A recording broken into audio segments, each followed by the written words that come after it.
Greetings, salutations, respect, and love. I am Scott, and you are in the Prog Corner, where today we have made it to the top 40, the greatest prog rock bands of all time. Where today we're going to be looking at numbers 21 through 40. So tomorrow we're hopefully going to be doing part 5, where we get to the top 20. But if you've been keeping track from the first 3 episodes, I hope you guys have an idea of what's in store today. Briefly, the criteria by which we are ranking these artists: strength of discography, longevity, influence and impact, commercial and critical success, innovation, overall progginess, and of course, my very, very biased subjective ranking. You know, what can we do? We're human beings. We're going to have opinions. At number 40, it's Todd Rundgren's Utopia. These guys do not qualify with the overall strength of discography, in that they've only got really 3 prog albums, but what great records they are. 1973 saw Todd do A Wizard, a True Star, where his proggy nature really came to the surface. So he wanted to form a band that could really excel at that kind of thing. Originally, he was using the Sales Brothers, the brothers who were the sons of comedian Soupy Sales. They later went on to work with David Bowie and Tim Machine, but he quickly got rid of them and went with Mark Klingman and Ralph Schuckett, who had worked with him on Something Anything and Wizard of True Star, a keyboard player by the name of M. Frog. So they had 3 keyboard players going, and the rhythm section of John Siegler and Kevin Elman, and they did that amazing 1974 debut album. 1975, they did another live. Interesting note about that album is that on tour, they used a backing singer by the name of Luther Vandross. He was not on the album, but he was their touring singer. And then their third album, Raw, saw a couple lineup changes. You got Roger Powell, John Wilcox, and Kazim Sultan, and it's been those 4. And they went really pop after that. But the first 3 Utopia albums, particularly that first one with the 30-minute Icon, oh, such a great record. Unbelievable. At number 39, we're going to France, and it's Ange, formed in 1969 by brothers Francis and Christian de Camps. Now Christian's son, Tristan, is in the band also. They got their first big break in 1970. They covered a Jacques Brel song. 1972, their debut album Caricatures came out. My favorite record from them is Udella du Deliri from 1974. Yeah, I'm butchering these names. Emile Jacoti came out in 75. Parley Fields de Mandarin came out in 76, and as was the rage in continental Europe, they decided they'd do an English version of that album. It didn't do much. And then in 1978, Guit Appens. Those first 5 or 6 Ange albums really are the centerpiece, the foundation, the pillars of French prog. It's theatrical, it's way over the top, but if you like a Gabriel era Genesis, there's no reason why you wouldn't be really fascinated with Ange. At number 38, we're staying in the continental Europe region. We're in Germany now, and it's Alloy, formed in 1969 in Hanover by Frank Bornemann. He's the only member of the band that's been with them from the beginning. Their first few albums were okay. 1971's debut, 1973 Inside, 1974 Floating, but they started getting real good with the 1975's The Power and the Passion, 1976 Dawn, but their masterpiece is 1977's Ocean.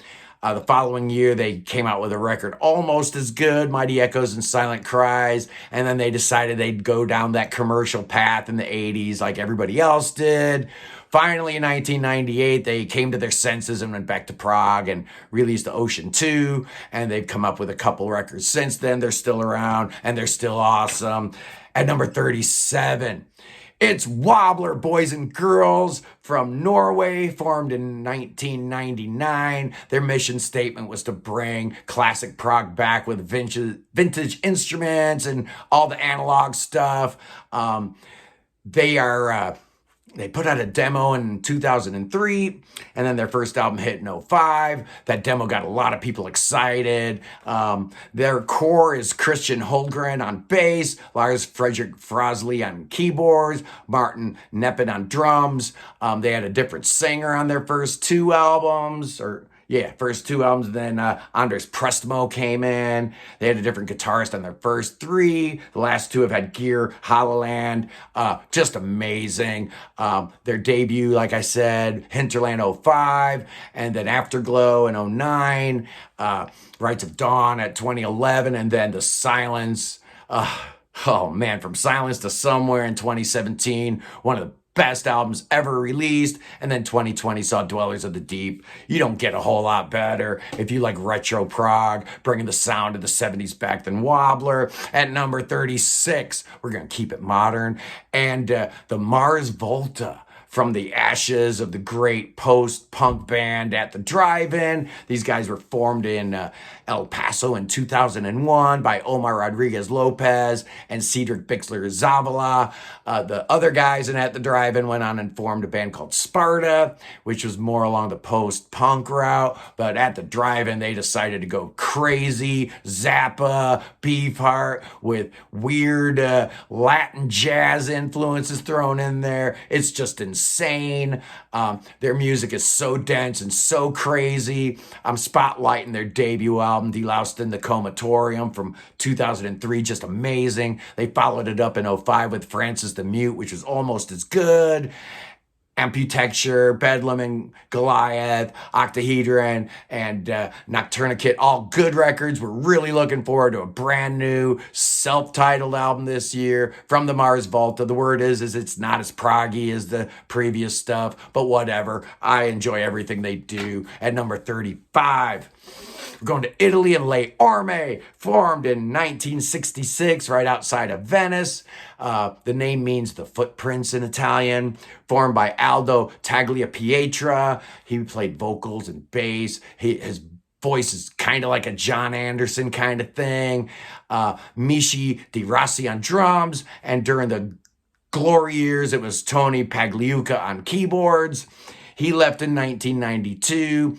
Aldo left in 2009. They're still going with De Rossi on drums as the main guy. But their debut album came out 69, Ad Gloriam. It was okay. Followed up by Collage in 71, which was good. Uomo di Pezzo was fantastic. 1973 saw their masterpiece, Filona e Sirona. And then in 74, Contrapunti. Those four albums from Collage to Contrapunti, Italian prog does not get any better than that. It really doesn't. At number 34, it's Andy Tillison and The Tangent. Oh yeah, formed in 2002. This was originally supposed to be a one-off project with 3 members from Andy Tillison's band Parallel or 90 Degrees, 3 members from the Flower Kings, and the great David Jackson from Vandergraaf Generator pulling it all together. The album was so fantastic that the band is still going, even though Roy Stalt left after the second album. Oddly enough, their third album, which came out in 2006, A Place in the Queue, might be their best album. They had lineup changes for every single record until the last 3 have actually had the exact same lineup with Andy Tillison, Steve Roberts, Theo Travis, and Luke Manchin on guitar. Wow. And Jonas Rheingold on bass. He's everywhere. But if you like Canterbury stuff, if you like Yes and ELP, imagine those 2 subgenres colliding together, and you got a real good idea what The Tangent's all about. They just released an album this year, Songs from the Hard Shoulder. It's just great. Their 12th album. So they've got 12 amazing albums. That's why they're in the top 40. At number 33, on the other end of the spectrum, a band with only 2 albums out. Yeah, as previously noted here with the criteria. If you've only got 2 albums out, they better be just absolutely amazing. And this band fits that bill. Yeah, we're talking about UK, the great supergroup formed in 1977 from the ashes of King Crimson. Bruford and Wetton were looking for something to do. So they asked Robert Fripp. He said no, he's not interested. They asked Rick Wakeman. He actually sat in. They did like 2 or 3 weeks of rehearsals. And then A&M Records said, absolutely not.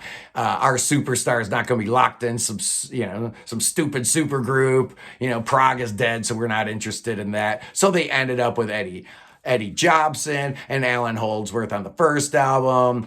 Bruford and Holdsworth left. And of course, Danger Money was done with Terry Bozzio and as a 3-piece. But both of their albums are just perfect. 10 out of 10 records. I love UK so much. Yeah, those 3 guys ended up doing okay. Terry Bozzio went to work with his wife and had some hits as Missing Persons. John Wetton went on to form Asia. And the other guy did okay too. Eddie Jobson ended up in Jethro Tull and some other stuff too at number 32. The great Änglagård, Sweden's great champion of the third wave, formed in 1991 by Johan Brand, Tord Lindman, and Jonas Änglagård. They were joined by Anna Holmgren on flute, Thomas Johnson, and Matthias Olsson. Those 2 guys are no longer in the band, but that was basically the lineup for all 3 of their albums, which is kind of weird in that this band has been around for over 30 years. They only have 3 albums. And just like UK, they better be good, because with only 3 albums, you're really handicapping yourself. 1992's Hybris, one of the greatest records of the third wave. The follow-up came out a couple years later, Epilogue, that was supposed to be the end. And then 2012, they came back from the dead with Viljan Oga, another terrific album. So all 3 of their albums are great, but the reason they are in the top 40 is their influence and their impact. Änglagård is one of those bands without whom we may not be talking about prog right now. There may not be a channel called the Prog Corner. We owe them a huge debt of gratitude. At number 31, it's Banco del Maturo Soccorso, formed in Rome in 1969 by the Nocenzi brothers, Gianni and Vittorio, and of course that incredible operatic voice of Francesco Di Giacomo. Their first 3 albums are all 10 out of 10. The debut album and Darwin both came out in 1972. Io Sono Nato Libero came out in 73. And then Greg Lake discovered them, put them on the Manticore label. They did an English album in 75. Then they did a soundtrack album. And then they did Come in un ultimo cena, and then they did an instrumental album, and then they did another soundtrack, and then they were just kind of done with prog for a while, but they came back a couple years ago super strong with Trans-Siberiana, and they've got another album in the works. They've got a new singer, Tony D'Alesso, because the great Di Giacomo left us in 2014. But Banco is still an incredible band, still doing it. I love them. At number 30, we're going to get a little heavier here. You cannot deny the impact of Opeth on the progressive music scene. If this were about prog metal, Opeth would probably be in the top 2 or 3, but this is a prog list, so they don't check all the boxes for pure prog. Certainly their first few albums, which were straight up death metal.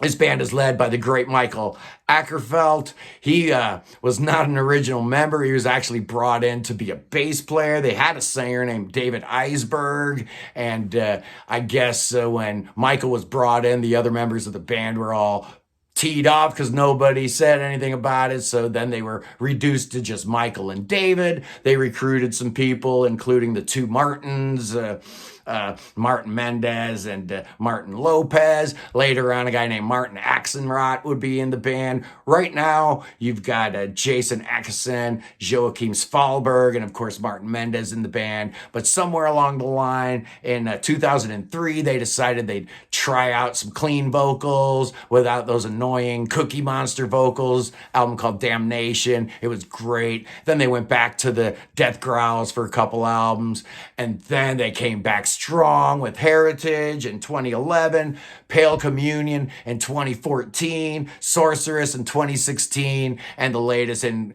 Caught a Venom in 2019. I love the clean vocals. I love Prog Opeth. Thank God they're staying in this lane. They've got enough death metal albums. They don't need any more. I don't think. At number 29, one of the pioneers of the second wave, it's IQ, formed in 1981 by Mike Holmes and Martin Orford. Originally, they were called The Lens. They were joined by Peter Nichols, John Jowett, and Paul Cook.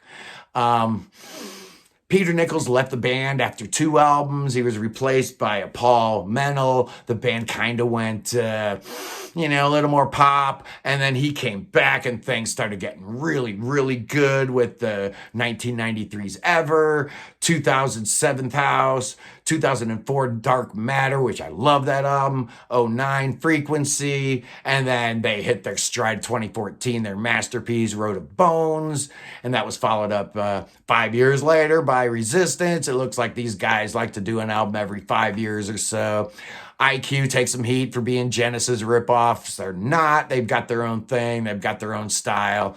Even though some of their songs do kind of cleave closely to the aforementioned band, but, they got their own thing going on, and I really, really love them. At number 28, it's Procol Harum, one of the formational bands, one of the bands that started it all, 1967's...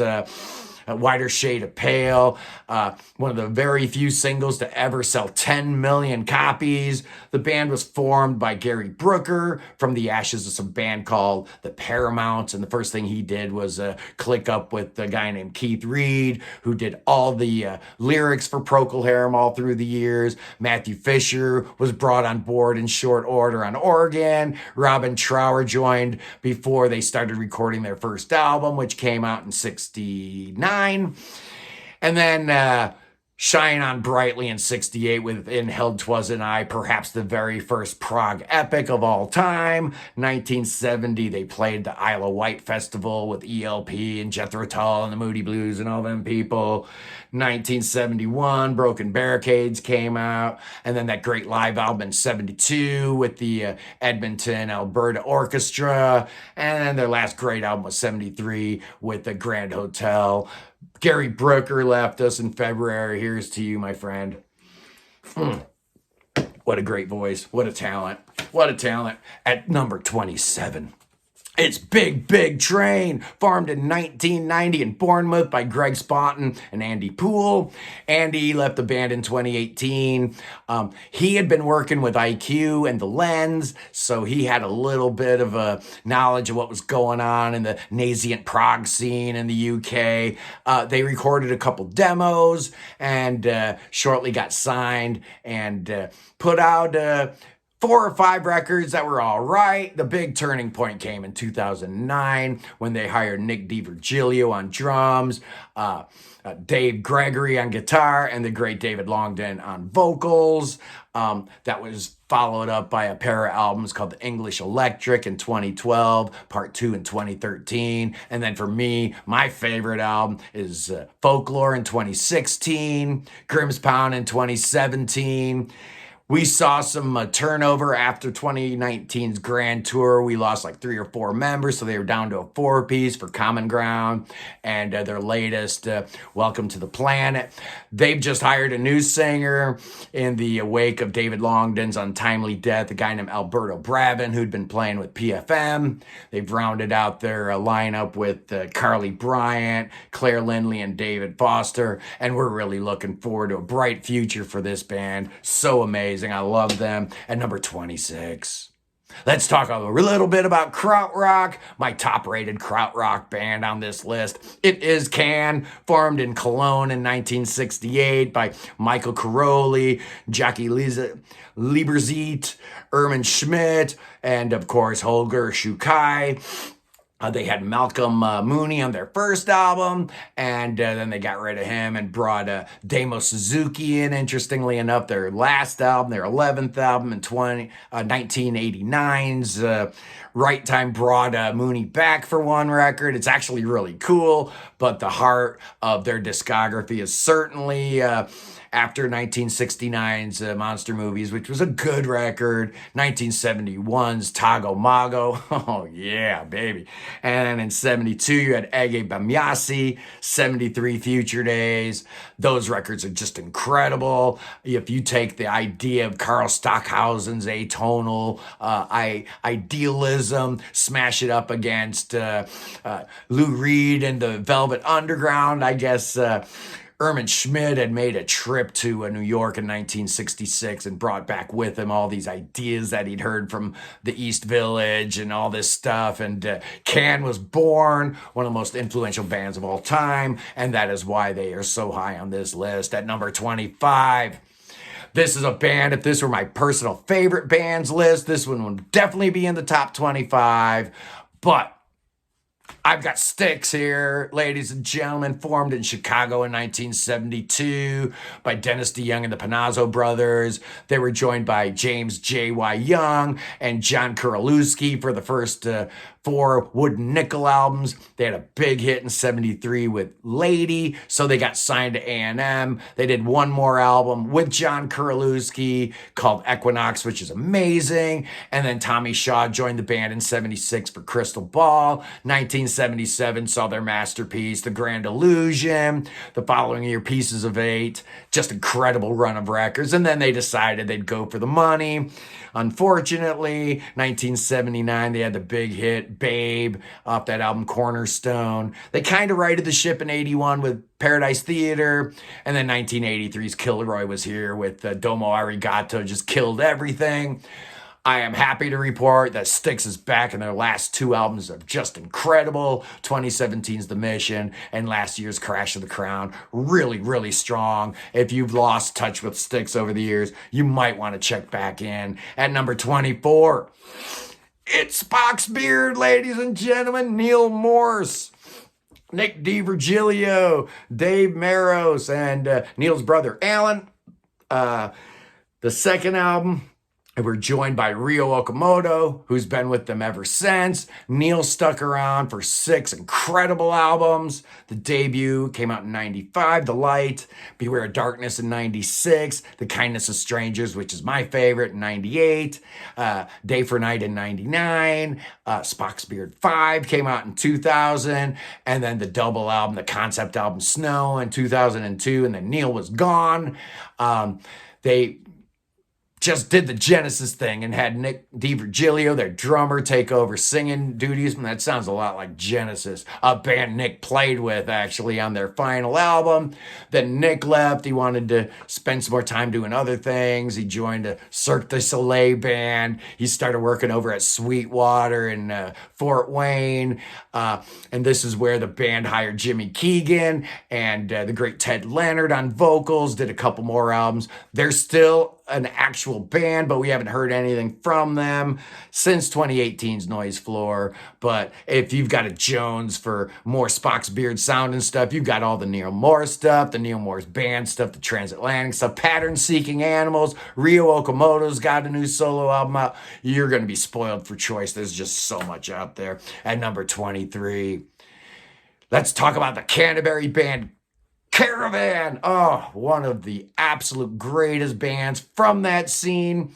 Formed in 1968 from the ashes of Wildflowers. It's Dave and Richard Sinclair, Pi Hastings, and Richard Coughlin. They put their debut album out on Verve in 1968. They promptly got fired, but that was okay because David Hitchcock had become a fan and he had talked to the people at Decca, so they got signed to Decca for their second album, but it's their third album, their masterpiece, In the Land of the Gray and Pink. It's just incredible.